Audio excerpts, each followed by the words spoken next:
एक कदम ईश्वर की ओर। निर्वाण प्रकरण उत्तरार्ध 111वां सर्ग। अपनी सेना की हार होते न होते रणभूमि के लिए निकले हुए राजा द्वारा व्यायास्त्रों से चारों ओर शत्रुओं के संहार का वर्णन। श्री वशिष्ठ जी ने कहा, भद्र, इस प्रकार प्रलय तुल्य घमासान युद्ध चल रहा था। संग्राम भूमि में सेनाएं हार और जीत रही थी। तुरी, रणसिंगा और महाशंखों की ध्वनियाँ प्रतिध्वनि द्वारा आकाश में बज रही थी। आकाश में तलवारें सरसराहट के साथ बोल रही थी। वीरों के धनुषों की दीर्घ टंकार ध्वनियाँ हो रही थी। योद्धागण परस्पर जोर शोर से ताल ठोक रहे थे। निर्दयता से कूटे अर्थात पीटे हुए कवच जोर के कट कट शब्द कर रहे थे। राजा विपश्चित की सेनाएं कुछ हार सी रही थी। काटी जा रही लताओं की भांति सेना का बहुत बड़ा भाग मूर्छित हो रहा था। इतने में राजा विपश्चित के रणभूमि प्रयाण की दुंदुभी, जो वज्रयुक्त प्रलयकालीन मेघ की सी ध्वनि से पूर्ण थी, दिशाओं को अपनी ध्वनि से पूर्ण करती हुई बजी। उक्त दुंदुभी ध्वनि एक साथ टूट रहे कुल पर्वतों की ध्वनि के समान प्रचंड थी। उसने प्रकट हो रही अपनी गड़गड़ाहट से सकल दिक्तटों को स्तब्ध कर दिया था। वह राजा विपश्चित भगवान श्री विष्णु जी की सदेह भुजा जैसे चार शरीरों से रणभूमि के लिए चौतरफा निकला। चतुरंगिणी महती सेना से चारों ओर घिरे हुए राजा ने अटारियों से परिवृत्त नगर से कठिनाई के साथ निकलकर संग्राम संलग्न अपनी सेना को खाली अर्थात बलहीन देखा और शत्रु सेना को बलयुक्त देखा। शत्रु सेना का क्या कहना था। वह युद्ध के लिए संलग्न गरज रहा भयंकर चलने वाला समुद्र ही थी। बाण रूपी जलकणों से खूब भरी थी। मकराकार सेना के व्यूहों से पूर्ण थी। हाथियों के झुंडों से घिरी थी। अश्वों की कतारों से विस्तार युक्त थी। चक्राकार आवर्त के समान बह रहे सेना के व्यूह रूपी ज्वार भाटों से व्याप्त थी। चल रहे सैकड़ों रथ ही उसमें सैकड़ों जलभ्रमियाँ थी। पताकाएं ही छोटी छोटी लहरें थी। चमक रहे श्वेत छत्र रूपी फेन से वह लबालब भरी थी। घोड़ों का हिनहिनाना ही उसमें जल जीवों की फुफकार थी। हथियार रूपी जल चमचमा रहा था। विकसित हो रही बाण रूपी धाराओं की वह उत्तम आगार थी। तैर रहे चंचल हाथी और घोड़ों के झुंड ही उसमें तरंगे थी। हथियार रूपी जल में काले सर्पों के जैसे म्लेच्छ उसमें दिख पड़ रहे थे। द्रविड़ आदि योद्धाओं की बातचीत से उसमें गुड़गुड़ शब्द हो रहा था। कंदराव के कटने से क्षुभित हुए वायु से उसमें घुम घुम शब्द हो रहा था। ऊंचे नीचे हाथी उसके विशाल कलेवर में पर्वतों के डूबने उतरने से होने वाली महा हलचल पैदा कर रहे थे। डूब रहे हाथी घोड़े ही उसमें अनायास मारे गए अर्थात पंख काटने से पंगु बनाए गए पर्वत थे। असीम चारों ओर फैला हुआ सेना समूह ही उसकी कल्लालों से अर्थात महातरंगों से अलंकृत अपार जल राशि थी। अकाल अर्थात अनवसर में महाप्रलय के आविर्भाव के सदृश उसका आकार अत्यंत घना था। खून के महासागरों ने पृथ्वी और अंतरिक्ष के मध्यवर्ती अवकाश को ढक दिया था। देदीप्यमान शस्त्रास्त्रों के खंडों की राशि रूपी उछल रहे रत्नों से उसका मध्य भाग पटा था। चल रही सेनाओं में चल रहे क्षेपणी यंत्र के अर्थात गुलेल के पत्थर व्यस्त थे। रक्त के छोटे छोटे कण और कोहरे रूपी संध्या काल के मेघ से युक्त थी। कहीं पर धूलि रूपी मेघ से अस्त्र शस्त्र रूपी जल का सागर पी डाला गया था। उक्त संग्राम सागर को देखकर मैं इसका अगस्त्य अर्थात अगस्त्य ने जिस प्रकार सागर को पी लिया था वैसे ही इसे पी डालूं, ऐसा मन में विचार कर उसके संग्राम सागर को पीने के लिए वायव्य अस्त्र का स्मरण किया और जैसे मेरु रूप धनुष में त्रिपुरासुर के वध के लिए उद्यत हुए शिवजी ने अस्त्र का संधान किया था, वैसे ही चारों ओर उसने उसका संधान किया। राजा ने अपने देश के सैकड़ों के हित के लिए शत्रुवध के लिए अग्निदेव को नमस्कार करके जब कर शीघ्र जैसे उस भीषण अस्त्र को छोड़ा, वैसे ही उसकी सहायता के लिए महान अस्त्र श्रेष्ठ पर्जन्यास्त्र को शत्रु रूपी आतप की शांति के लिए छोड़ा।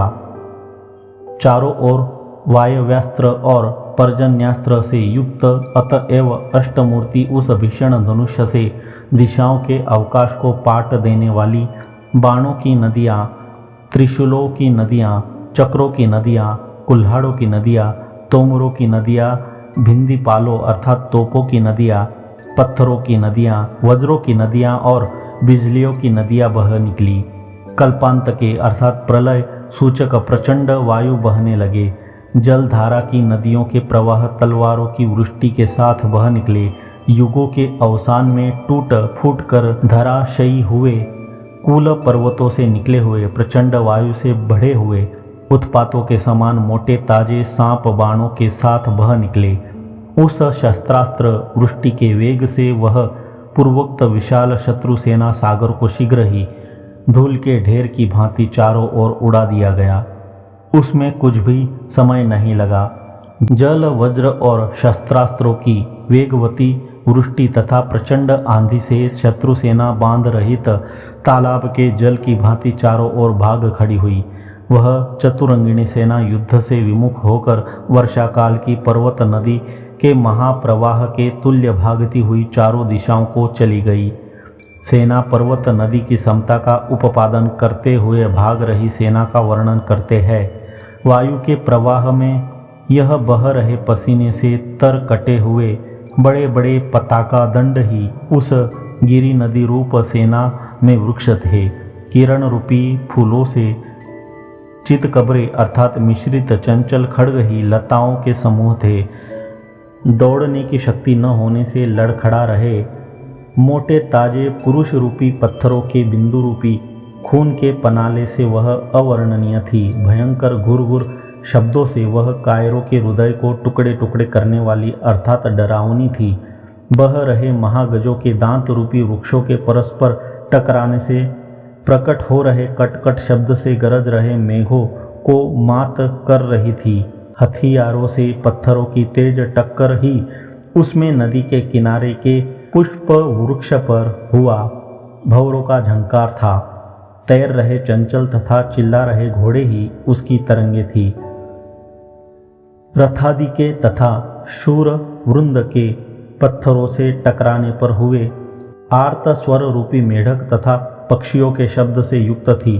पैदल सेना, रथ, हाथी और अश्वरूपी पाषाणों के परस्पर टकराने से वह संकुल थी। कर्ण कटु टंकार चित्कार क्रिंकार से पुष्ट थी। हम मरे हम मरे हम मरे इस प्रकार के जन कोलाहल से भरी थी। सेना रूपी जल के बड़े बड़े आवर्तों में गुड़गुड़ ध्वनि हो रही थी। रक्त के कण तथा कुहरा रूपी संध्या काल का मेघ उसका चंदवा था। शस्त्रास्त्र रूपी लहरों से वट वृक्षों के समान काटे गए मेघ जल से नम्र हुए थे। वर्षा से पंख युक्त हुए भ्रू प्रदेश के तट को तोड़ने से वह विशेष शोभित थी। मार्ग बनाने के लिए भाले, त्रिशूल, गदा, वल्लों को धारण करने वाले भाग रहे योद्धाओं से बह रहे तालबन के समान अद्भुत थी। रोध हो रहे कातर लोग ही उसमें गिर रहे मृग छौने थे। मरे हुए हाथी, घोड़े और योद्धाओं के समूह रूपी जीर्ण शीर्ण पत्तों से वह आच्छन्न थी। पिसे गए शरीरों के वसा और मांस के कीचड़ से उसमें चारों ओर कीचड़ ही कीचड़ हो गया था। चूर चूर की हुई हड्डियां ही उसमें कुछ स्थूल बालू वाले तट थे और खुरों से खूब पीसी गई महाहड्डियां ही उसमें मलिन बालू वाले तट प्रदेश थे। उसमें बह रहे पत्थर समूहों तथा लकड़ियों की चोटियों के आपस में टकराने से कटकट शब्द होता था।